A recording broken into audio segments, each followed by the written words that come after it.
বন্ধুরা, আপনি যে রাজনীতি করুন তাতে কোনো আমার অসুবিধা নেই, কিন্তু একটা কথা স্পষ্ট, রাজনীতি থাকবে রাজনীতির জায়গায়। রাজনীতি মানে এটাই নয় একটা অরাজকতা, একটা বিশৃঙ্খলা, একটা সমাজকে সুস্থ সমাজকে দূষিত করা।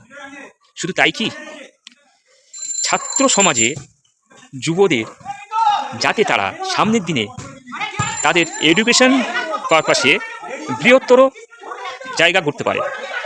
হ্যাঁ, এটা কিন্তু প্রত্যেক অভিভাবক, গার্জেন, তারা প্রত্যেকে চায় আমার সন্তান তারা সঠিকভাবে নিজের পায়ে দাঁড়াতে পারে। তাহলে আজকে আমরা দেখেছি এই তৃণমূল জামানায় সুরেন্দ্রনাথ কলেজের মতো একটা বিশ্ব প্রতিষ্ঠান, সেই কলেজে এই তৃণমূল কিছু নেতারা তারা ছাদের দ্বিতীয় তলে ফুর্তি কাজে মগ্ন ছিল। নানা রকমভাবে তারা মহিলাদের নিয়ে তারা নোংরা কাজে লিপ্ত ছিল।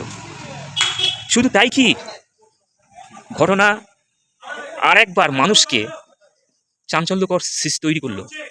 ভাবলে অবাক হবেন, পূর্ব মেদিনীপুর একটি হাই স্কুলে দ্বিতলে ছাদের উপর, সেই ছাদের উপর তৃণমূল নেতারা তারা যে অঘটনগুলো ঘটিয়েছে আপনি শুনলেও অবাক হবেন।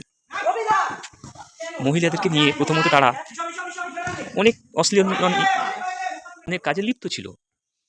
যখনই এই বিষয়ে কানে এলো, টিএমসির অবসানের পর তালা ভাঙা হলো দ্বিতলে, সেখানে থেকে বহু গোপন তথ্য উঠে এলো। কি দেখা গেল? নিরোদের প্যাকেট। শুধু তাই কি, শাড়ি, ব্লাউজ এবং আরও কিছু ওখানে এমন কিছু সরকারি দান সামগ্রীও ছিল, চাল থেকে শুরু করে ত্রিপল।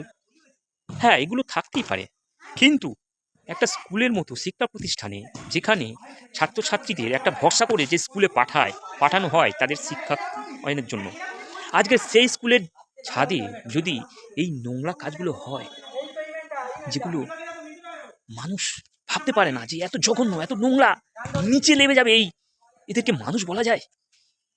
আজকে এটাই অবাক করার ঘটনা উঠে এসছে। ছি, ধিক্কার জানায়। আমি রাজনীতি নিয়ে কথা বলি না, আমি বারবার একটা কথা বলবো, যেখানে নোংরামি হবে, যেখানে মানুষ তাদের চরম সীমায় লেবে আসবে নোংরা করতে করতে, আজকে সেখানে কিন্তু আমি আঙুল তুলবই। তাতে আমার যে যাই পারে করে নিক, কিন্তু আমাকে আমার কণ্ঠস্বর দমাতে পারবে না।